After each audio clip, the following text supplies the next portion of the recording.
All right, Mr. Riskie, welcome to the Army channel, man. We appreciate it, brother. Thanks for being here, man. Thanks for having me. Yeah. Yes, Reggie speak a lot good things about you. Very highly of you. Yes.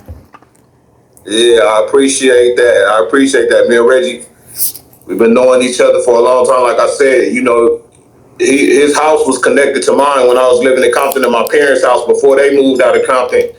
We shared like the same backyard. I could see his backyard. He could see my backyard from where we stayed at. Okay, cool. Wow. How long was that? Like how old were you when they moved away? I don't even remember like when they moved away because he stayed on a total opposite street from me. So I don't remember when they moved away precisely. You know what I mean? I just know, I seen the scenery change in the backyard one day. I was still young, when they moved. Yeah. Yeah, that's pretty cool though that you guys live so close together. I know, right? Yeah. All of you guys from the same area. Yeah. That's dope, man. Yeah. So listen, you are one of the most popular visual artists in hip hop, man. Listen. So were you always good at drawing or something you had to work on? You know what? It was something that I had to work on at a young age. I didn't know how to draw. My aunt used to babysit me. My mom used to work graveyard shifts, so my aunt used to babysit me, and my aunt was an artist. Okay. So when I was younger, a lot of times when she would come over to babysit me, she would be drawing, and she would like sit me on her lap, and I would be watching her draw. So it's kind of something that I kind of grew into from seeing my aunt do it. Yeah. I see. Okay. And as I got older, I just kind of evolved. I started getting my own style. Like once I saw Beat Street and I saw that character Ramo, yes, I thought he was so dope that I just wanted to be somebody like him. So I just kind of like, started getting more and more into my art, like into that hip hop graffiti like style. Yeah. Wow, that's pretty cool. So, I mean, you have an artistic family then, with your aunt being an artist. Is anyone else in your family, artistic? I mean, I had my uncle. He used to play the guitar. So far as like artists, like it was just me and my aunt. I don't know of any other of my aunts or uncles that drew besides my aunt Karen. Okay. Cool. So you worked at the legendary Compton swap meet early on. What was that environment like? I mean, that environment was kind of crazy. Like, it's unpredictable. You know what I mean? Yeah. It was like, that was like the hub for every city in Compton, every side, east side, west side, south side. I've never heard anybody say a north side of Compton, but the east, the west, and the south, like everybody would come to that one swap meet, you know what I mean? Because it was like the hub, so everybody would go there. So it was a lot of gang culture involved in that. So I mean, I worked in there and I've witnessed shootouts, fights, all kind of things happen in the Compton swap meet. Wow, Has anything ever happened to you while working there? No. No, good. That is good. I never had nothing happen to me working there. You know what I mean? No. Mind your business. Right, right. So when you were there, did you ever imagine that would lead you to like working in the hip hop, industry? You know what? No, I never saw that coming. You know what I mean? Because I was so into it. Like even before, when I was airbrushing at the Compton swap meet, I used to see, Cliff. His name is Clifford Morris. He's the artist that I work with that kind of like taught me everything. So, I used to see him in the swap meet, and then I started wanting to learn how to airbrush. And then I had a friend of mine. His name was Tony. He bought me an airbrush, bought me the book, showed me how to do it. Then I had another friend named FaZe that he got an airbrush, and we had a graffiti crew, so he got an airbrush, and everybody went to his house and learned how to airbrush off that one airbrush. Wow. But we were going back and forth to school, airbrushing on our clothes and stuff like that. So, it started in high school. And then the next thing you know, I ended up in the Compton swap meet working for Cliff. He had a spot that was open, and I just wanted to be a part of that. So I went in there and started working with him. Cool. But I never saw like it going past like working in the swap meet, I never thought I'd see, you know, my artwork being on platinum records before. I never imagined that. That's a good feeling out there. Yes. Yeah. Okay, so like, I mean, growing up in the West Coast, that's gangster rap. Did anybody give you a hard time for being the kid who know how to draw? No, if anything, I had a lot of extra friends. Like, you know, like I said, in high school, you know, I was going to school. You know, I was going to a Crip high school, coming from a blood neighborhood. Wow. But I kind of got to be a little popular because of my artwork. So I was airbrushing shirts for some of everybody. You know what I mean? Doing stuff, and then I ended up working at, you know, Handy's Car Wash when I was at Dominguez. And I don't know if you know Handy's Car Wash. That's the car wash where Easy and them shot real motherfucking G's. Okay. So I used to work in that car wash airbrushing. So I never experienced a hard time from like anybody, Crip, Blood, SA, Hispanic. I mean, Asian, none of that. You know what I mean? Because I was so talented and so many people knew me from, you know, airbrushing and doing art. So I never had any problems like that on the streets. I mean, airbrushing was huge back then. Like, I remember, you know, that's all, I had a bunch of airbrush t-shirts and, you know, like, that's all anybody ever wanted was like, you know, make me something individual. You know what I mean? Like, yeah, but at the same time, we talked to Jay Hood from D-Block, and he said they give him a hard time for drawing. Yeah. So, I mean, he's a little bit younger though, so maybe that was, or just the neighborhood he grew up in. Probably, you know? yeah. I don't know. Yeah. So, I mean, did you know, so you said, you know, your backyard matched up with, you know, Reggie Wright Jr. Did you know, like, Suge and Reggie Wright Jr., Buntree, any of them before joining Death Row? I knew everybody from the neighborhood before joining Death Row. I knew everybody from the neighborhood. I didn't really have a great relationship with Reggie growing up with him because I didn't even realize that it was Reggie that was standing behind me. Reggie used to have this sister named Kim. She was like so fun. I love that. She used to always be in the backyard, you know what I mean? So it was like the thing to like try to catch a glimpse of Kim, you know what I mean? It wasn't until I got older that I even realized who Reggie was. But Reggie, when I realized who Reggie was, is when he was a police officer. You know what I mean? But, so far as like everybody from the neighborhood, Buntree, Heron, Neckbone, Trey, Hen Dog, who else am I missing? Like all of those names, like I knew all of them growing up in the neighborhood because I was one of those kids that was outside. Yeah, cool. Yeah. I'm gonna ask Reggie. Yeah, right? I'm like, oh yeah, the fine sister, huh? Yeah, I'm missing Rock too. I knew Rock. I knew Rock because Rock, his baby mom was one of my friend's baby mother's sister. Okay. So her sister used to always like my art, always admire my artwork, and Rock was one of Suge's boys. So Arletta introduced me to Rock, and then Rock ended up introducing me to Hen Dog, that's how I ended up getting to Death Row. But like, growing up, I knew some of everybody from the neighborhood. When people would get killed from our neighborhood, you know, I would go around to my cousin Bert's house, and then I would set up my airbrush, and I would airbrush rest in peace shirts for everybody in the neighborhood to wear the funerals and stuff like that. So I knew everybody growing up. Okay, cool. Yeah. So you talk about it too, like, so how or when did you end up moving to Death Row Record?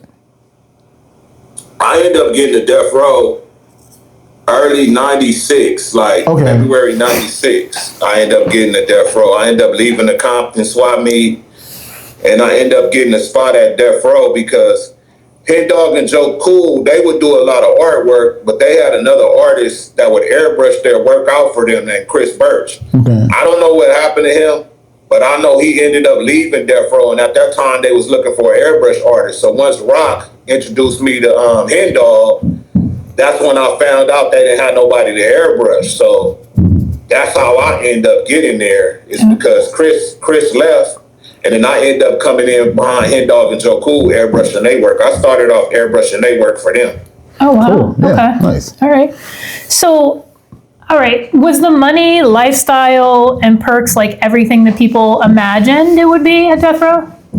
No, not for me. No. Not for me. Like back in the day, it wasn't nothing like that. I think when I first started working at Death Row in '96, I was making like $500 every 2 weeks. Like, so I wasn't really making no money, but I had perks because I was sitting there and other artists, they would want me to do their artwork. So they would pay me good money, you know what I mean, to do logos and stuff for them. So I couldn't really complain about the Death Row money because I had that check that I knew I was going to get automatically. Plus, I had the opportunity to make money from other people, you know what I mean? Yeah. Other artists that wanted artwork. So I was cool with that. And once all of the other artists seen me like mainly working, doing Tupac's artwork, they all wanted me to start working, doing their artwork as well. Of course, yeah. I could see that. Okay, now the other part of Death Row, with their reputation being hardcore, did you have any hesitation joining the team? No. I used to walk around the neighborhood, and I used to put that in the universe.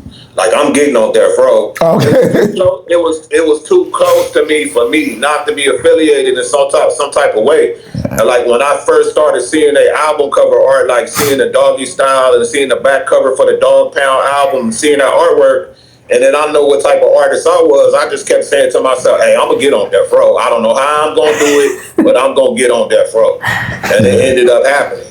I mean, listen, man, you're speaking into existence. Seriously, yeah. I definitely did. They say whatever you put in the universe, that's what you get back. So I kept putting that in the universe that I was going to get that. Okay. And it ended up coming through at the right time. Like I said, with Chris, I don't know what happened with him, but when he fell out, that opened up a door for me to climb on in. For sure. Yeah. That's a great opportunity. So you work directly under Suge Knight. I mean, at Death Row, people call him, the boogeyman of hip hop. What was he really like as a boss?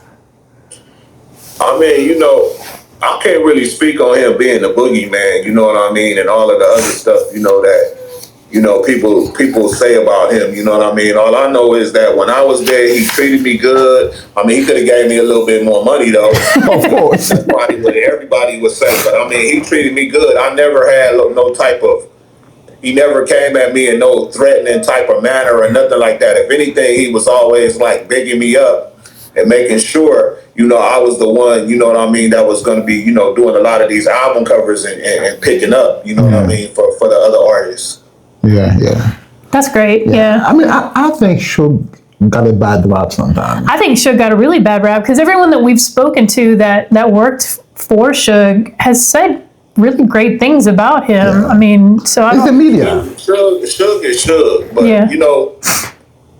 I just can't see myself no matter how I will feel about him personally, just getting on anywhere and just trying to throw rocks at him or do anything, say anything bad about him. And that's no beef for none of my people that do, because they all got their different reasons for doing and saying whatever they say. Mm-hmm. But to me, I just look at it as it's like, it's been a lot of times he pissed me off too, like, privately, but I just can't do that because I feel like, hey, because of him, I'm in the position that I am. You know what I mean? So I can't say anything about him bad because, I mean, people from all across the world know my art and know who I am just because of being on Death Row. Yeah. So I would have just been, if it wasn't for Death Row, I would have just been known in Compton. I wouldn't be known all over the world. Like, I mean, when I have my website going and I sell products, I got people from all over the world: Australia, Spain, Italy, Germany, France. Right. Like, that's just to name a few, buying my artwork and then connecting with me on social media. So I just can't, because I feel like I said, if it wasn't for him giving me that opportunity, even introducing me to Tupac, even bringing me to the forefront of some of that stuff, I'm not gonna say I wouldn't be where I am, but that made it possible for me to be here. Mm-hmm. Yeah. I got it. Yeah. Yeah. No, that makes a lot of sense. Yeah. But I feel like we've heard that several times from people. Yeah. Suge gave people an opportunity. Yeah, that maybe they wouldn't have got from someone else. Yeah. You know what I mean? Yeah. Okay, so earlier you talk about Hen Dog. So Hen Dog is the guy that drew the logo for Death Row. How was your relationship with him coming in as a new guy? Man, I mean, me and Hen Dog's relationship was cool. Like, Hen Dog used to pick me up for work every day. Like, I would be with Hen Dog like every day, you know.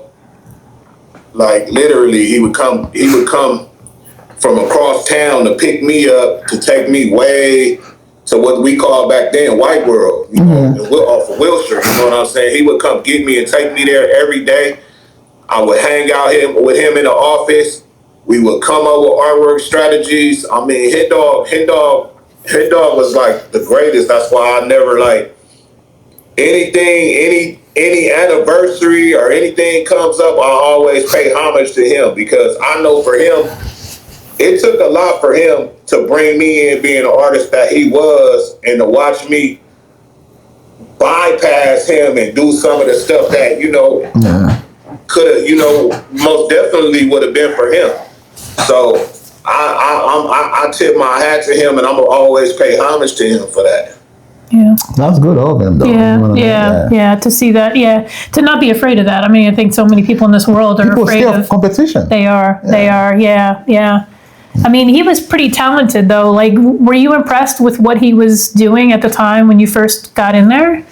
No, Hen Dog was super talented. Like, I mean, he could just sit down and like, I mean, it would take me a while to get a sketch together and come up with my piece. I just took a lot of time, you know, in my art. But Hen Dog would just sit down. He would have his idea, and he would just implement that like right away. He'd come up with a sketch. He'd get it. It'd be done. It'd be like right there, like fast, fast as he can think it. Like, so I mean, he was super talented when it came to artwork. Like, and I'm not gonna say that was the only thing he was talented at, because I mean, he was a writer before he passed. He was writing a movie script. Like, Hen Dog was very talented. Wow. Nice. I didn't know that. I didn't either. Yeah. Did that? So what happened to that script then? Did he either finish it? Was he able to finish it? I don't know what happened. Once he passed, I don't know what happened to all of that. Hen Dog was the only, and there's no disrespect to none of the homies from the neighborhood. Like, no disrespect to none of them at all. But Hen Dog was the only dude from the neighborhood that used to come to work every day with a briefcase. He carried a briefcase every day with his work. Awesome. Like, he really worked. You know what I mean? He really was putting it down for what he saw in the future of what he wanted to do and what he was doing right then and there. He loved his craft. He would carry that briefcase. He would pop it open. He would have everything scheduled. Everything separated. He would have it, like, he was on top of his game. Like, and that was really surprising for me to see that from somebody like him, because he was still a gangster. You know what I mean? Yeah. Yeah, but gangster with a purpose, man. Right? He want to get a little higher, higher level. Yeah, for sure. He definitely was. Yeah. His dog was a very smart individual. He was. And it sounds like he wanted to be taken seriously. I mean, that's why you do that. You know what I mean? Like, you definitely had to take him seriously. Yeah. You definitely couldn't play with him. Right. He definitely couldn't play with him. That's awesome. Yeah. So in 2002, he tragically died. What went through your mind when you heard that? I mean, that hurt like hell. A lot of people don't know, but me and Hen Dog shared the same birthday. Okay. You know what I mean? Oh, wow. So that super hurt me, because I mean, we were kind of really close during that time he was there. You know what I mean? So it hurt. I remember one time, it was our birthday when we were at Death Row, and Norris, who was the president at that time, he called both of us to the office and he gave both of us a big fifth of Hennessy. Like, you know what I mean, for both of our birthdays, you know. So I mean, that hurt a lot. It really did. Like, yeah. It sounded like he was more your friend, but a mentor too. Like, yeah, he definitely was a mentor. He was older than me. Like, he was. I learned a lot of stuff from Hen Dog in that short amount of time. Like, I mean, Hen Dog was a good dude. Yeah, he sounds like it. Yeah. Okay, so he created the Death Row logo, which is one of the most iconic hip hop logo. I give you that. But what do you think that rank amongst hip hop logos? I mean, that gotta be number one. I mean, that logo started the trend where everybody wanted to wear their logos on their necklaces. I mean, that's like one of the top logos. Okay, I put it number 2 though. I put it okay. Do you think it's better than the Wu-Tang Clan logo? What? Of course, like it's a W. Like, what do you? Like, it's only a W. Like, I know, but like it's more iconic though, don't it? I mean, no, I think the Death Row logo is more iconic, and that's not just to say because I'm from the West Coast, because I like East Coast rap too. But I think the Death Row logo is more iconic. I mean, Wu-Tang, don't get me wrong, Wu-Tang, they're a big group. They're really iconic, but Death Row is just as iconic. I mean, it's a little bigger. Like, I mean, when you got the Death Row logo, you got everything that falls underneath the Death Row logo. When you got the Wu-Tang logo, you just got Wu-Tang. You know what I mean? Yeah, so I feel like the Death Row logo is definitely more iconic to me.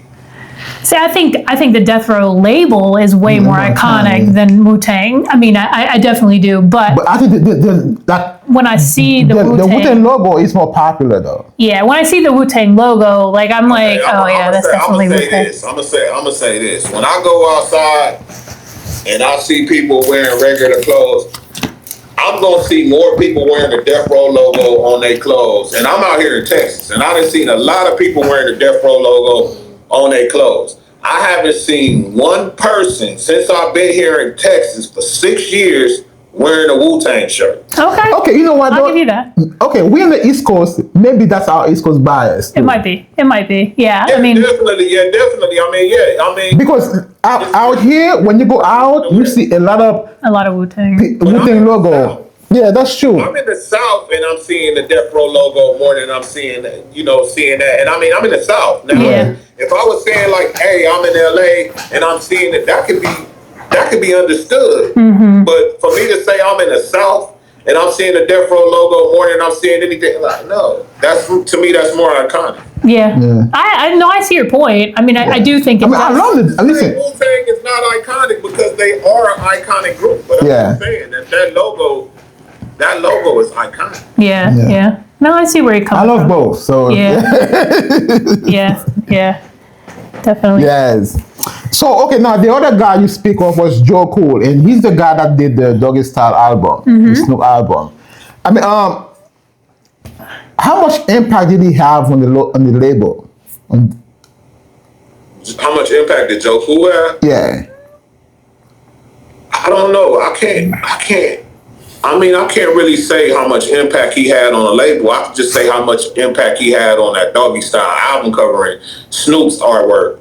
He had a big impact on that. But when it came to like impact on the label, like I can't really speak on that. Okay. Because I was thinking maybe like his Snoop cousins, dad's cousins, and he's working on those logos. I mean, definitely he is. He is Snoop's cousin, Dad's cousin. I mean, he definitely is. I mean, he was part of the Dog Pound. Joe Cool is an iconic artist as well. Mm-hmm. But if you ask me how iconic was his artwork, I can answer that. How did his artwork impact some of Snoop's stuff? I can answer that. But when you say how did he impact the label, I can't say he impacted the label. I can't even say I impacted the label. You know what I mean? Okay.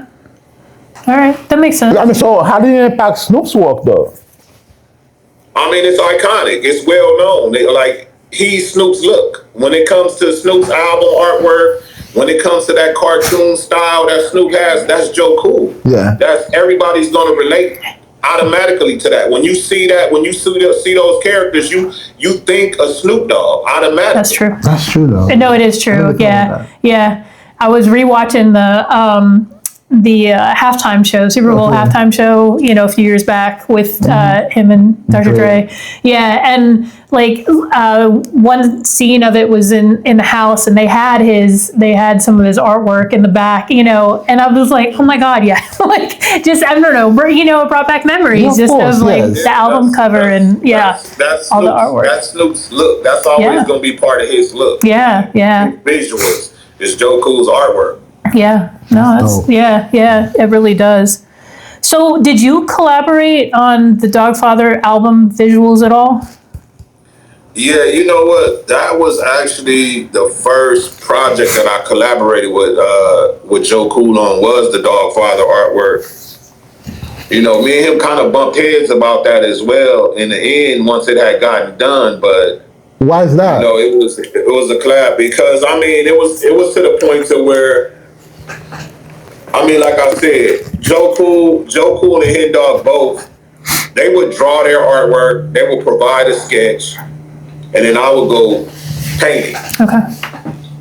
You know, a lot of times, you know, with me painting their work, it's a lot of details and a lot of things that came into their work that they didn't produce, that I produced, that I made it to what it was. You know what I mean? So when it came to me working on the Dogfather album, I had that same thing to where I had gotten a sketch, I produced it, I painted it, I came with the colors, I did everything, and to me, I can't just say Joe Cool wanted to say I drew that. Once I painted it and I gave it to him, he said I drew that. No, you didn't draw that. You directed that. Yeah, Right. Yeah. Yeah. You were the director. That's my artwork. Yeah. You directed that. You came up with the concept. I did the work. You know what I mean? Yeah. So it was like it was different. It was different, like bumping heads with them on that. You know what I'm saying? So it was like, it made me feel like, damn, man, I'm painting this stuff. They iconic artists. I appreciate their work. I appreciate them bringing me in for who they are. But at the same time, y'all like taking credit for something that I did too. Yeah. You know what I'm saying? Yeah. It's like, it started getting awkward to me. Like, you know what I mean? It was like I was in the shadows behind my own work.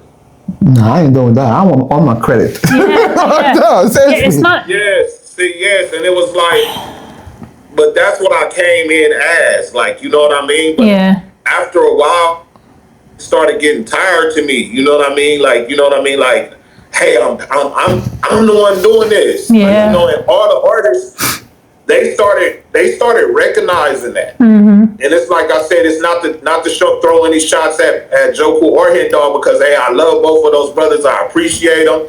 They gave me an opportunity.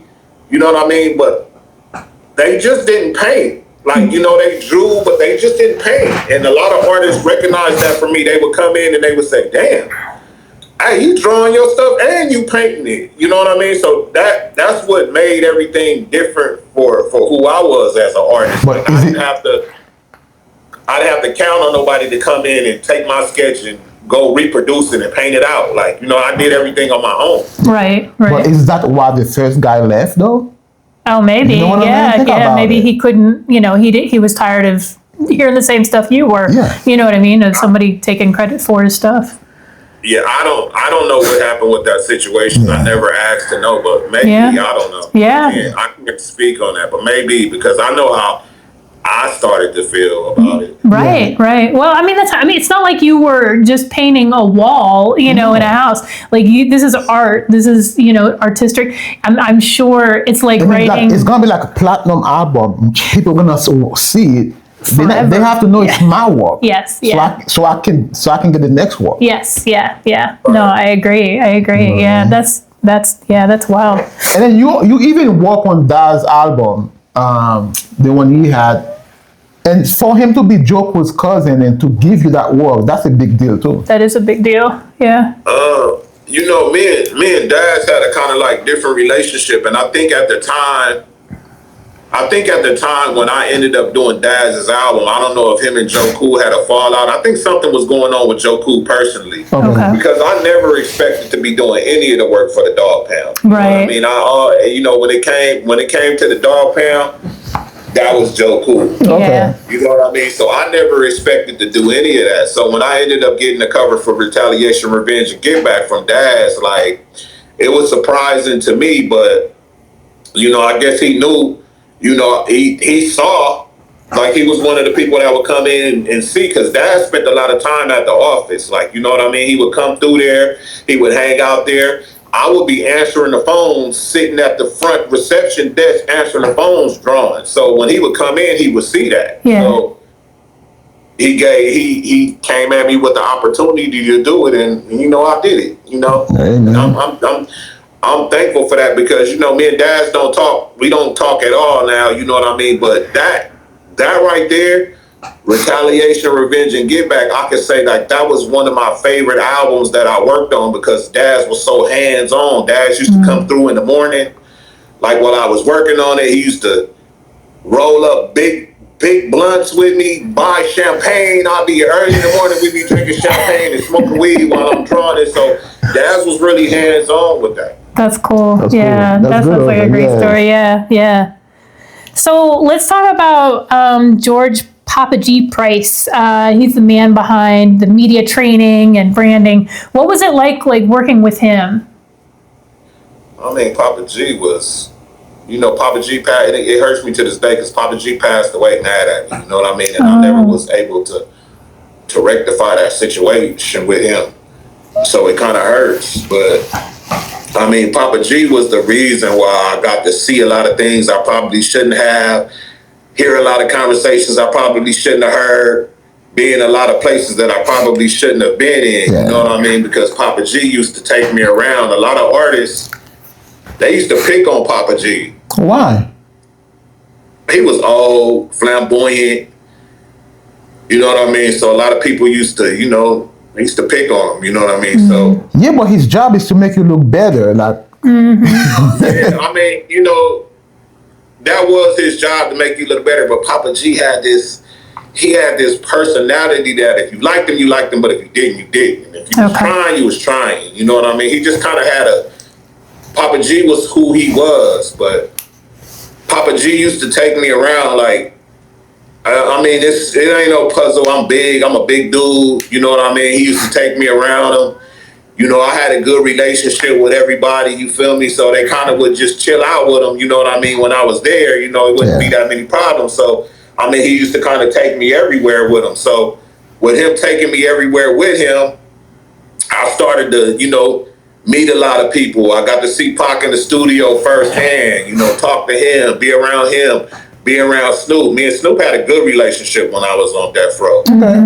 I used to sit down and I used to watch Papa G, how he would write press releases, how he would do dictation to his assistant, Greg Howard at the time, and they would write up everything. I learned how to write being around Papa G. Nice. You know what I mean? So I learned a lot from him. So I'm extremely thankful for the time that I got to spend with Papa G. You know what I mean? Because I never expected to, be riding around with him. I mean, it would be sometimes I remember when he was complaining so much because he had a Mercedes-Benz station wagon. He felt so outdated because everybody was having BMWs and Benzes and all of that, up to date. But he had an old style station wagon Benz. And I remember when he bought his first convertible BMW. I mean, me and Papa G, he would say, "Come on, Riskie." We would get in his car. He would let the top down. We would slide down Wilshire. We would pull up at bars during work hours. Go in, take drink. We'd have drinks. We'd go out, go to different studio sessions, go to different public media relation things with him. And I mean, Death Row was like, man, it was a time of my life. You know what I mean? And especially, like I said, being around him, I learned so much from Papa G as well. I learned a lot from everybody that I was around. I just was like a sponge, you know what I mean? You have to be. Yeah. I mean, so do you think that because you're a big dude, you become like his bodyguard for people not to make fun of him at some point? I mean, it kind of was like that without saying. Yeah, exactly. For sure. I got my giant with me. I'm like 5'12", I'm almost 6 feet. At that time, I was like 250 pounds. And I always had a mean mug about myself. Like, I used to be a dope boy, you know what I'm saying? Yeah. So, it kind of, I don't know, it just went hand in hand. I guess me and his personality, we used to click because I was a funny dude too. So Yeah. He was just, I don't know, he was receptive to me. Yeah. You know what I'm saying? And he was like a pops in certain aspects because of the stuff he was teaching me and how he got me to, change from my ghetto ways to being more elegant in the way I became with conducting my business, learning how to write, you know what I mean? Getting knowledge on a lot of stuff that I wasn't knowledgeable on at first. Did he do that with other artists there? I mean, was he pretty impactful with a lot of the other artists there? A lot of the other, musicians and stuff? I can't really say. Papa G was more impactful to me, Greg at the time, and CL. Okay. CL Changley, he worked in the promotions department. He did videos.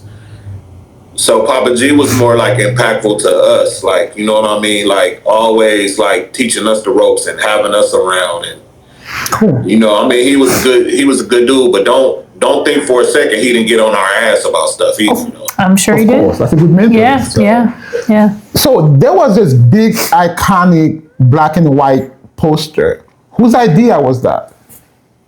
What do you mean, black and white poster? The one with all the artists in it. The poster they had, the Therefore had. Oh, you mean that was Papa G. Papa G arranged all of that. I think the photographer at that time was Ken Namu. So Papa G came up with that iconic. You talking about with the black with the shadow? Yes. That shadow look. Yeah, Papa G came up with that with Ken Namu. Were you there when they were filming it? Papa G had magazines and stuff like that before he got to Death Row. So Papa G had a lot of knowledge on. He was like kind of like a. How can I say? I can't. He was like a. What do they call the people that's like a stylist when it came to that type of stuff? He knew what to do with you to make you look good. He knew what to do. He knew how to do it. I don't even think we had stylists back then. Papa G was the one that had just set up that whole photo shoot, get the look that he wanted, and he took pride in that. Good. Yeah. I mean, he made them look good, though. I can tell you that much. Yeah, that's true. He did. Yeah. So you talked a little bit about Tupac. So do you remember the first time you ever met Tupac, and like, how did you feel?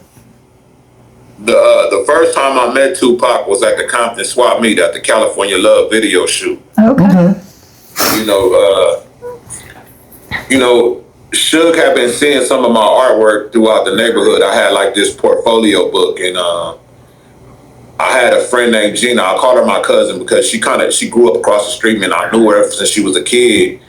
And I don't know, she ended up taking my book, and they ended up seeing my book. So Suge ended up wanting to meet me. Okay. He sent word about Gina that he wanted to meet me, and he had a house on Orchard, his mom's house. But he moved his mom and his dad out, and they used that house to live in. So he had me. I went to that house to try to meet him, but that day he had some big meeting going on, so I didn't get to meet him that day. But when they were shooting the video for the California Love at the Compton swap meet, I went over there and I saw him. You know what I mean? So I kept saying to myself, like, "Yo, this is my opportunity right here. Of course. It's so much more to this story, but I'm gonna break it down." I just kept telling myself, like, "Hey, I gotta have a word with him. He already know my work. He already sent for me." So he had a crowd of people around him. It was like a line of people that was trying to talk to him. You know what I mean? And I said to myself, like, "Yo, I'm gonna wait. I'm gonna let everybody talk to him, and I'm gonna be the last person because I felt like, hey, I don't want to be one of the people that's in the line because he basically gonna talk to you for a second and he gonna move you on so he can talk to the next person." So I wanted to be the last person. Okay. So when the last person finished talking to him or whatever, I kind of just stepped to him and I'm like, "Hey, Suge, what's up? My name is Riskie. I'm from the neighborhood. I think you saw my portfolio book with my artwork in it, and I wanted to see, if I can get down with you some type of way." He was like, "Do you got that same book with you?" And I'm like, "Yeah, but it was across the street." And I'm like, "Yeah, I got it, but it's across the street." He like, go get that book and bring it right back. I'm like, man. I'm like, damn, man. I'm looking across the street and I'm looking at him and I'm like, dang, man, this is gonna be a lot of time passing, you know what I mean, for me to try to get over here to him. So I'm like, hey, you ain't going nowhere, is you? And he like, nah, no, honey, go get your book and I'm gonna be right here waiting on you when you come back. So I took off running, went across the street, got my book, came back to him, walked up to him, showed him my book. He thumbed through it. He said, come go with me. So I walked behind him and we walked up to this white van. So he opened the van and Tupac was in there with a gang of girls. They was in this van chilling. So he told Tupac to come out. You know what I mean? He wanted him to see some of my artwork. So he said, like, look, this little homie from the neighborhood, he draw. You know, I want you to look at some of his artwork. I'm gonna see if we can get him, get him to do some work for us. So Tupac came out, looked at the book. He liked what he saw. The rest was history. You know what I mean? Wow. Nice. Yeah. And Pac is a artist story. He went to the Baltimore School of Art and so in Oakland as well. So when you see an artist, he knows. Yeah. Like when you see like a kinship, a person he has a kinship with, he knows. He's like, okay, that's my people right there. Yeah. You know what I mean? Yeah. Yeah. And then he showed me love. Like when he looked at my book, I guess he just saw, I was talented. Like I'm not gonna say, hey, I'm the greatest artist in the world. I just felt like, hey, I'm good at what I know how to do. Yeah. You know what I mean? So I guess he saw that in me. He saw the confidence in me. I'm not saying I wasn't shaking. You know what I mean? I was kind of nervous because I was a fan of Tupac. Right. Before I even got to meet him. You know what I mean? So, that day was like that was like unbelievable to me. You know what I mean? It was like, damn, this really just happened. So and you end up working on All Eyes on Me because if you buy the CD, you open it inside the CD. There's like an artwork of his. Right. How was that? A guy you love, and you end up working on this album. It's a 10-time platinum album. Yeah. That was actually my first project. That was the first thing me and Hen Dog worked on. Okay. Yeah. I wasn't even hired on Death Row when I did that. Oh wow. Hen Dog would call Tupac on the phone. He would find out, the direction that he wanted to go with the artwork. Hen Dog did the sketch. Hen Dog would come over to my house every day until I finished painting that. Like I literally painted that. It was a big canvas, that scene right there, and I painted that scene out. And Hen Dog would come over every day until we got it done. And when we finally got it done, he took it up to the office, and they paid me. I think maybe like $5,000 to do that canvas. Okay. How long it took you? Super excited, huh? How long it took you to do? You know what? At that time, I think it took me probably like 5 or 6 days, because at that time I had just learned from Cliff how to cover my canvas up with shelving paper. Okay. And I literally cut out every piece to that piece that we were working on. I cut it all out with an X-Acto knife, and I would paint it, put it back, cut it, paint it, so it would be crisp and clean when I finished. So that process took a while in order to do it. You know what I mean? With it shows. Paper and the X-Acto knife and the airbrush. Like I said, it took anywhere from 5 to 6 days for me to do it. And Hen Dog came over every day while I worked on it. It shows too. It does. It was a beautiful art. It is beautiful. Yeah, absolutely. It's different. It looks a lot different like now, since it's like 30 years ago. Like yesterday was like my celebration of that album, because that was the first double CD in hip hop. Yes. That was actually my first commercial art project. So I celebrated my 30th year in hip hop art yesterday. With that album turning 30. That was my first piece that I did that got the world got to see. Yeah. Congratulations on the 30 years. That's amazing. Yes. Yeah. Thank you. Yeah. I mean, it's good to be part of history too. You know what I mean? Oh my gosh, So- and not just a part of history. I mean, a part of iconic history. Yeah. Part of like that's just that's I'm a big fabulous. fan. So I mean, we created some iconic visuals between me and Dog and Joe Cool. Yeah. We definitely have some iconic visuals. I mean, that's gonna outlive us, and I mean that was my goal. I mean, as an artist, you thrive to create that goal or that gem that's gonna outlive you. You know what I mean? That's still gonna be here to still keep you alive when you no longer here. And I've done that like 4 or 5 times. Yeah. The album work that I've done. Yeah, for sure. So was there ever a plan for you to do any artwork for Tupac for like his home or anything? Yeah, well, the last time I saw Tupac was when I gave him the Makaveli artwork, and me and him had this long conversation because at that time, Death Row had just commissioned me, to start buying canvases and getting my artwork ready because they were going to give me an art show. Okay. And Tupac was going to host that show. wow. So once I finished the Makaveli artwork and I went over to his apartment, to his penthouse, it was the Wilshire House. Matter of fact, this is the day before he got shot in Vegas. We were all going out to Vegas, and I went over to take him the artwork, and he was just thrilled that I was able to capture the vision that he had for the Makaveli artwork. So he was basically telling me like, yo, you getting ready to do this art show. Hey, I'm a host it for you. I'm gonna help you get it. I'm gonna help you get it popping. I'm gonna help you get on. Like, he was telling me like, start painting stuff for my house. He was like, he said my walls is naked, man. Start, paint some stuff for my house. And I was like, yeah, for sure. I got you.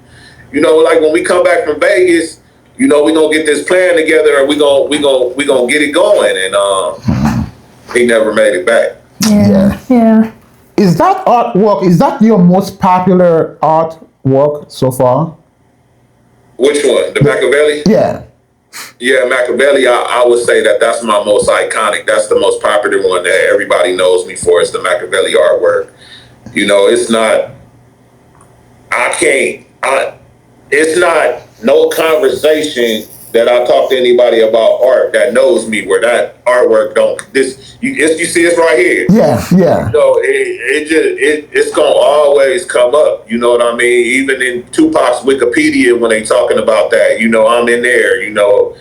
That's my most iconic work right there. Makaveli artwork. That was a great album too, man. Yeah. Okay, I mean,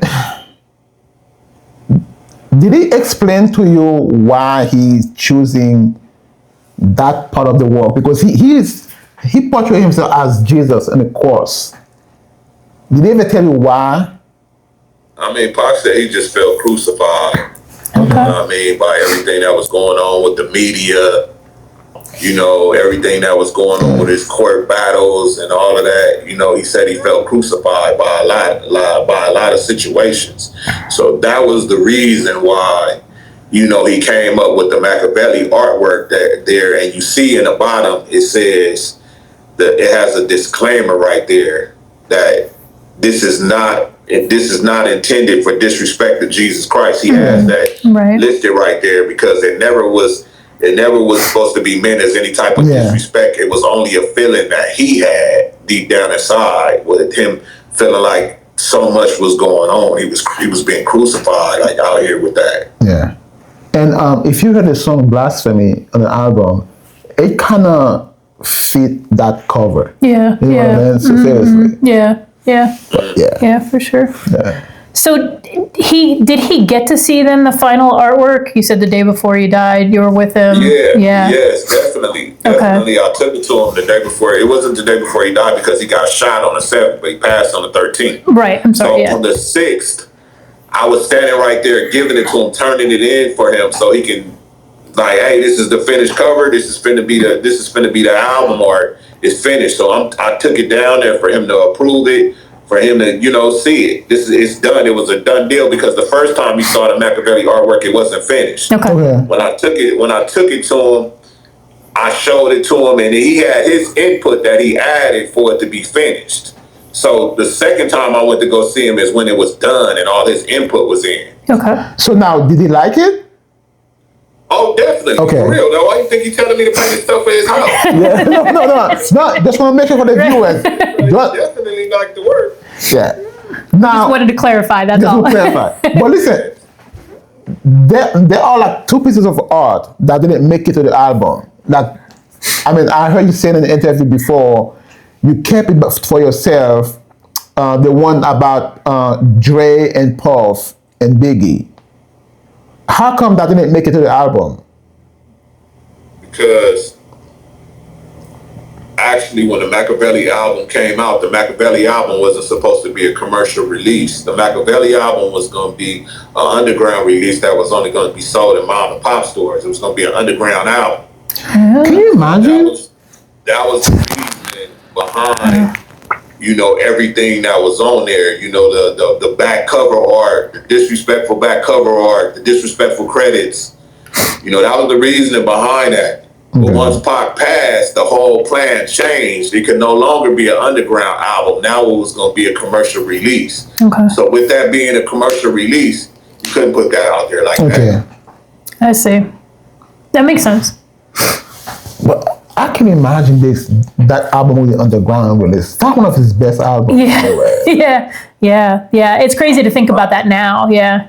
I mean, Pac was a workaholic. I mean, Makaveli was definitely one of his best works, but I don't think that was his best work. No, to me, it's Me Against the World. Yeah, if Pac would have still been here, I think he would have did stuff that would have surpassed that. I mean, he was a hard-working individual. Yeah. So that by Makaveli being an underground album, that was only just the start to what he was really finna be doing. Right. You know what I mean? That makes sense. Yeah. As far as music-wise, and I mean, he did a lot already music-wise before he even put out Makaveli. I mean, All Eyes on Me, first double CD in hip-hop history. Like, wasn't nobody doing that. Yeah. Right. So, what's your Pac's favorite album? I mean, a lot of people think, because I did the cover of the Makaveli, like that would be my favorite album. But actually, my favorite album is Me Against the World. Thank you. Yeah. I mean, to me, I think that album, Pac shared the most inner self with us. Like, I think so too. It seemed more personal than all the other. Yeah, it was. And like before I even had the opportunity to meet him, that's what I was listening to. And I mean, that work, that shaped a lot of things for me. Like when I was working at the Compton swap meet, I was living with my girlfriend like blocks away from the Compton swap meet, and every day when I used to walk to the Compton swap meet to airbrush t-shirts, I would have my headphones on, and I would always start my day off by listening to Death Around the Corner. Yeah. You know what I mean? Yeah, that's so a good song. I would really be walking to work listening to Death Around the Corner. Wow. So yeah. No, Pac is dope, man. Yeah, he's intense. Yeah. I wish he was still here, man. Yeah. I wish he was still here. Yeah, I wish he was still here too. I mean, if Pac was still here, and I don't even want to sound selfish, but I mean, if Pac was still here, a lot of us would be in better positions than we are right now. A lot of us, with him leaving the way he left, a lot of us lost out. You know what I mean? And we can't even have selfish thoughts about that, putting ourselves before him. I mean, because he was iconic. But I mean, if he was still here, a lot of people wouldn't even have the same situations. I don't even feel like people will be as big as they are in hip hop as they are right now if Pac was still alive. Yeah, probably not. That's probably true. Yeah. So were you in Vegas the night he got shot? Yes, I was. What do you remember about that night?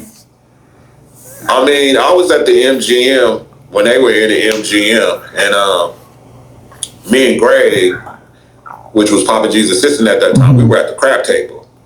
So I love to shoot dice. I came from the block, so I love to shoot dice. Anybody that tells you on my block, we shot dice like it wasn't nothing. We had big dice games because everybody was selling dope, so our pastime was shooting dice. You know what I mean? So I was at the crap table shooting dice, and I remember them passing by in a hurry, and I seen them going by, and I wondered like, what is going on? Because there was so many people following them, but I couldn't leave the dice table. You know what I mean? Because my money was on the table, and the dice was rolling, so I couldn't just walk off. Yeah. You know what I mean? So it wasn't until later that evening that I really found out the Orlando. You know what I mean? Yeah. Yeah, that was unfortunate, man. Yeah. So did you stay in Vegas while Pac was in the hospital? You know what? No, I didn't. Okay. I was with Greg. We had all caravaned out there ourselves to work in 662. Mm-hmm. You know, a lot of us from the office. Yeah. So like I said, Greg was Papa G's assistant. So Papa G couldn't stay. Papa G had to get back to LA because now he had to do publicity. He had to do a lot of damage control. Right. So we had to immediately leave and get back to LA. Yeah. So we didn't stay. Okay. So when you went back to LA, how was the mood in the office the whole week he was fighting for his life? Man, it was sad, man. I remember at this time we was at 9171 Wilshire. I mean, we would get off the elevator and news crews would just surround us trying to get us to make comments, but it was already, you know, a memo throughout the office like, don't make any comments. Mm-hmm. Like, but I mean, literally, you get off the elevator and you got ABC, NBC, CBS. You got everybody right there trying to get any little comment they could from anybody. You know what I mean? So that was hectic. He was the most popular rapper at the time. Yeah. You know what I mean? So yeah, I mean the office was just somber. Like usually the office will be full of life. Like, you know, at that time, Roy and Norris' office, that used to be the heartbeat of the office. Yeah. You would just hear the excitement coming out of there, and it would keep all of us pumping. It wasn't that. It was like, it was like the saddest. It was the saddest like vibe that whole week. Like everything was quiet. It was like working in a library. It was like, it was sad. Yeah. Yeah, that is sad. I mean, yeah, I can only imagine. I mean, everybody was so close at Death Row too. It's not like, you know, like you said in the beginning, you know, most of y'all grew up in the same neighborhood. Yeah. You know what I mean? It's not like, so, yeah. I mean, did you think like, okay, he got shot in New York, he pulled through, and this time around he's gonna pull through again? I mean, we all thought that. Yeah. I'm sure. We all thought that, especially when it was so many days when we went where he was in the hospital, you know, and by us not being there, we all had our old hopes up high, you know, the few office workers that were still there. Yeah. We all felt like, hey, you know, it's a possibility that he gonna pull through. It's been so many days that, you know, he's still been here. Right. So we all was praying for that and had our fingers crossed that he was gonna make it through, like. So, in your opinion, who do you think is responsible for Tupac's death? I mean, what they saying? Yeah. What they saying? I feel like that. I mean, you know, I come from the neighborhood, so you know that's been talks for the last, before it even hit the airways, like how it's hit this past year. That's already been a known fact. You know what I mean? What happened? You know, it's just now that the public is getting that. No, listen, dude, I'm on the East Coast. We've been knowing it was Orlando. I mean, those guys, because, I mean, even common sense will tell you that. Yeah. Yeah, we all knew that, but the law didn't know. Yeah, that's true, yeah. And then they couldn't, you know, everything was so speculative. Everything was what they could speculate. I can't. Come on, he's not American. Speculation. Right. I can try that. Yeah. So, everything was speculated. So, you know, it wasn't too much movement on that. You know what I mean? Yeah. It was like, what do they call that? what do they call that? An open case? Yeah. Still an open case for all these years. I think. Yeah. So, but this August is the trial for Kifidi and versus Pac's murder. So I'm hoping they find him guilty and he's, I think that's the worst part of this to me is how long it has taken for law enforcement to actually do something, about it. Because that's crazy. That's insane how long it's taken. Like you said, everybody knew, but nobody. Yeah. It was the worst kept secret ever. Yeah. Seriously. When you think about it, it wasn't even a secret. That's what I mean. Yeah. I mean, I was the receptionist for Death Row at that time. Like, I wore a lot of hats at Death Row. I was the receptionist. I worked club DJ promotions, college radio promotions. I did the artwork. I did running around, errands. I did some of everything, but answering my phone was one of the things that, I used to hate, but I had to do. And I mean, that weekend after Vegas, like, it was hundreds of voicemails, and all of the voicemails said that, with basically they knew who did it and they were saying the names on the voicemails, like, so. Right. I mean, it's been widely known, you know what I mean? Like I said, everything was just speculation, and now that, we had that situation with Keefe where, he came out and started speaking on it. It's only now that, hey, if the cat is out the bag, you know what I mean? Yeah. Really out the bag. Right. Him, you know what I mean? Yeah. So, right. It came right out the horse's mouth. So now it's a well-known fact. Yeah. You write a book about it. Yeah. Exactly. So, you wrote a book, multiple interviews. Yeah. Stupid. Yeah. So I mean, I just watched all of those interviews in amazement because before then I didn't know about a proffer agreement or none of that. Yeah. I was kind of trying to understand, like, what? How could you come out and say all of this and still be free? Right. You know what I mean? Like, yeah. But to each his own. Yeah. So we all got a debt to pay with God. That's Of true. course That's you do, true. yeah. Absolutely. 100%. So on September 19th, 1996, Suge had his first interview after Tupac's death with MTV News. You were there during that interview. What do you remember about that? I mean, that was actually BET. Oh, BET, BET, okay, sorry. Yeah. I mean, this was a somber day for Suge as well, because I remember this day like yesterday. I was sitting in my office. And my office, like, 9171 was like, it was a long office. Like, it basically went from east to west. Okay. It was long. Like, all the offices were, like, lined up against the wall. It had this open spot. And I to this day, I don't understand. Like, Suge, he came in my office right before this BET interview. He came in my office, and I was sitting at my desk. I had all my art, like, in that office, because I just now found out I could have this office, because I used to have this open space where everybody used to come in and sit right there.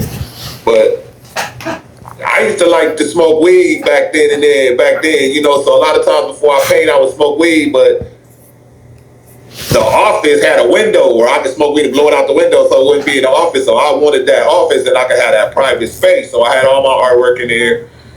I was sitting at my desk, and Suge just came in and he sat down. And to me, I was like mesmerized, because I'm like, why do you want to be in my office? Like, I know, right? What's going on? Like, he sat there and he was just looking at my art.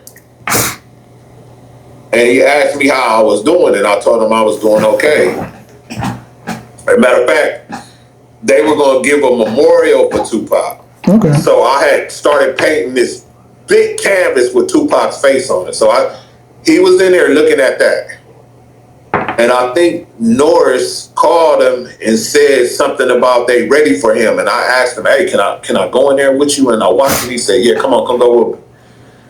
So I went in there, I walked with him, and that's how I ended up getting on tape. I just sat over there in the corner and I just listened to everything. Plus he had the artwork behind him at that time. At one part he had the painting that I had did for the memorial, and another part he had the Makaveli artwork behind him talking about it. So that was a memorable day for me as well. Like, so in that interview, he was talking about Tupac in the car with him after they got shot. Tupac says he needs to go to the hospital. I mean, did you think that was kind of weird when he was saying those things? I mean, who wouldn't have thought that was weird? Yeah, okay. Yes. But yeah, he's sure you can't say nothing. Yeah, I mean, who wouldn't have thought that was weird? I would be thinking that, hey, we're going to have our foot all the way on the gas pedal and we're going to be trying to get this man to the hospital. Like, no jokes. Yeah. Yeah. For sure. Man. Yeah. Did you and Suge ever like speak privately about like what happened or about the interview? No. What he said? No. Yeah, don't need to. I don't even remember what happened after the interview. I don't know if I got up and left. I can't even remember how that concluded. Like, okay, cool. Me, I probably was like, after I sat there, got to see it, that was my first time ever seeing something like that happen. I probably just wanted to get out. Matter of fact, I think it was time for me to go home because at that time I didn't have no car. Okay. So I was riding with Greg because Greg stayed not too far from me. So I was riding with Greg. So I think I needed to get up out of there. So I probably said peace to him and got home. Yeah. Yeah, I probably would have wanted to get out of there though, too. Yeah, listen, man, let me get out of here, man. Right. I don't be part of that, you know what I mean? So listen, you and Tupac Estate had some back and forth for the artwork, Makaveli. What happened with that? I can't even really talk about it. Okay. But I'm gonna just say that we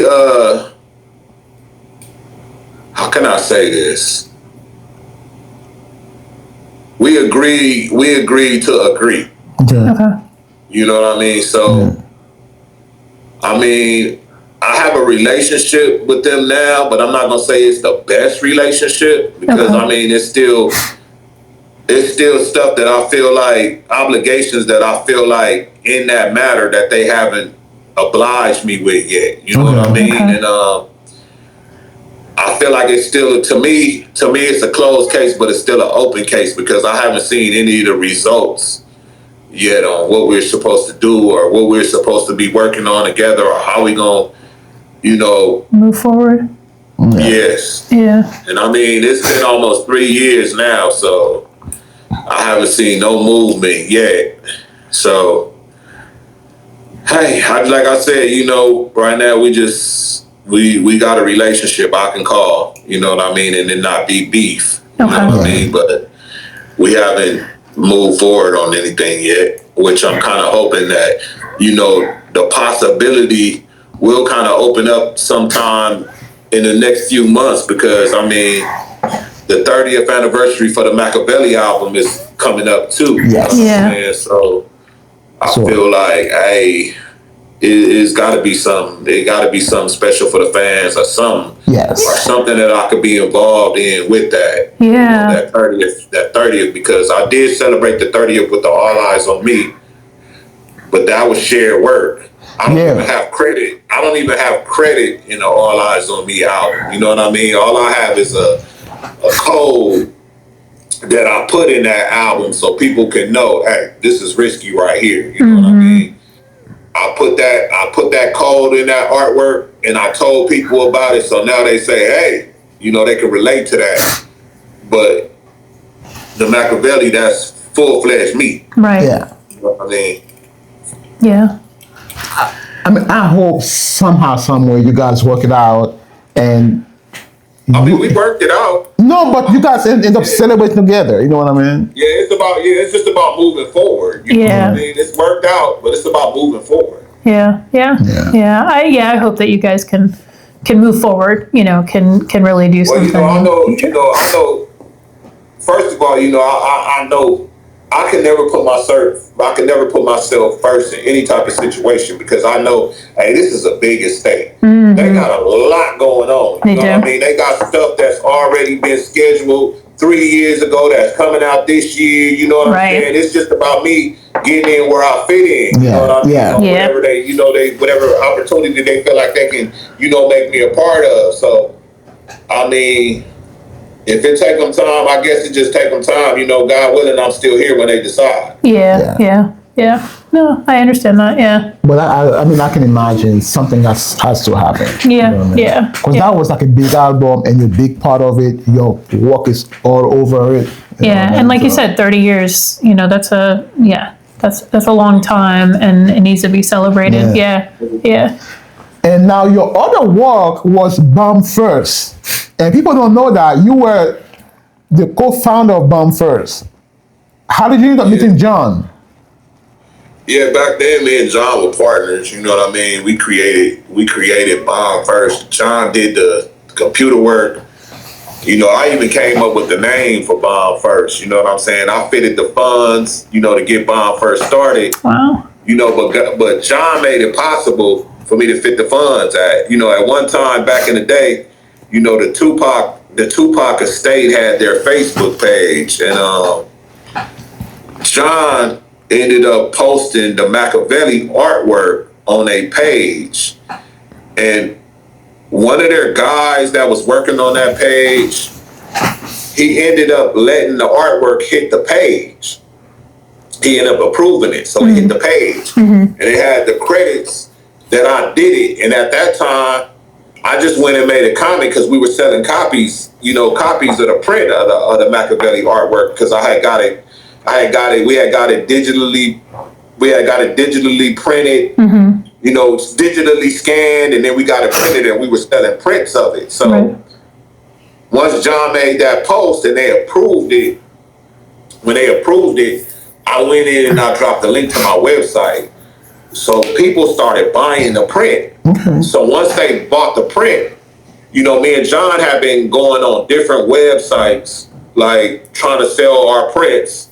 Because me and John were doing it together as a team at first. I mean, a lot of stuff John would look out for me, because I was going through so much stuff. Would look out for me and get it to where I could make some money to take care of my bills and things like that, because I was going through stuff. So John, we would be basically going to all these websites trying to, get interviews on them and stuff like that, so I could sell my artwork. So I had told John one day, I said, John, we always going on somebody else's website trying to get interviews and all of that. We should do our own website, and we already know all of the people. Right. We could get interviews from all of the people that we already know. Yeah. You know what I mean? So it made more sense. They begging for interviews. All we got to do is make a phone call. You know what I mean? Yeah. We can get these people. So it clicked. So I told John, you know what, John, take some of these funds, get us a web domain. Start get the program to start the site and all of that. And let's try to make it happen. But first, we had to come up with a name. Like, we had so many different names I put down, trying to come up with these ideas, and we ended up coming up. I said, well, you know what? Since it's gonna be a Tupac site, and we finna start coming out with all the stories first. We gonna get all of the people we know. Let's call it Bomb First. Yeah. We gonna bomb first on them. You know what I mean? I love that. So we ended up coming up with the name Bomb First. We set up a promo page, had it ticking down until the day that we decided to open. And I mean, it turned out to be a good site. First, it used to be a forum that people would go on and talk. I mean, we were getting so many views. We were getting over 1 million views a month, but we just didn't know what to do with it at that time. Yeah. You know what I mean? So even though me and John, we ended up, separating and not being partners, and Reggie has taken over him and John together. I'm extremely proud of what they turned it into. You know what I mean? Like, I never foreseen it, going to the lengths that it's gone to. You know what I mean? And even though I'm no longer a part of that, hey, I'm still proud of what they did with it. I don't have no hater bone in my body. John paid me out. You know what I mean? I know at any time if I need to do something over there, or I need to have a conversation about something, I know I can get it done. Yeah. Reggie's always open for me doing that. He's always laid out that welcome at me. Like, anytime you want to do something, let me know. I got you. So I'm extremely proud of He's a him. good guy. You know what I mean, but I never thought that something, you know, like right now, man. come up with was gonna be end up the way it is right now. Yeah. You know, so it's like one of the most well-known Tupac sites out there. Yeah. I mean, to me, it's the best Tupac Death Row YouTube channel out there right now. I mean, that's what we made it. That's what we wanted hands to down. do. You know, man. We had the blueprint that all the rest of these sites didn't have. Yeah. We had direct access. Like some of these people that was giving us interviews, I worked with these people. You know what I mean? Exactly. Like, hey, yo, can you do me a favor, man? I got this white site I'm doing. Can you give me an interview? Like, yeah, you know, and I had good relationships with everybody. You know what I mean? There was a few people that I met along the way that tapped me in with different people, you know what I mean, to get different interviews. But, you know, we was able to make it happen. You know, it was at that time, it was me, John, and my boy Omar Seedless. You know what I mean? We did our thing with it, you know what I mean? I mean, listen, as an outsider, to get interview is hard. Yeah. Unless you know somebody. That's why like Reggie has been a blessing to us. Yeah, Reggie has. Yeah. Oh, definitely, definitely. I definitely know that. Like I said, I knew firsthand, hey Jay, we can get this. Yeah. Like, you know what I mean? We can get these interviews because I got access, you know what I mean? And I was getting interviews that people wasn't able to get, you know what I mean? If I got an interview, Omar was bringing in the interview, John might know somebody that got a connection with this person, and we was making it happen, you know what I mean? Yeah. We just, like I said at that time, you know, the whole YouTube thing was just kind of getting started with the interviews. And I mean, because even when we started, we didn't have footage. We just had the logo and the conversation playing, you know what I mean? So it's evolved so much since then. So like I said, my hats off to both of them, you know, for what they were able to accomplish with it now today. Yeah. It's a big thing, man. Yeah. Hey, Riskie, man, thank you for being here, brother. We appreciate it, man. Yeah. Thank you. This was an amazing conversation. Yeah. Thank you. Yeah, you're a very talented artist. We really appreciate your art. So and we're looking forward to talk to you again because I want to talk to you before Makaveli hits 30 years. Man. Yeah. That would be cool. Yeah, all right, we could definitely do that. Yeah. Yes, sir. Do that. Yeah. Appreciate it. Have a good one, brother. Thank you. Enjoy your You Saturday. too, man. Thank you. I appreciate it. Yes, sir.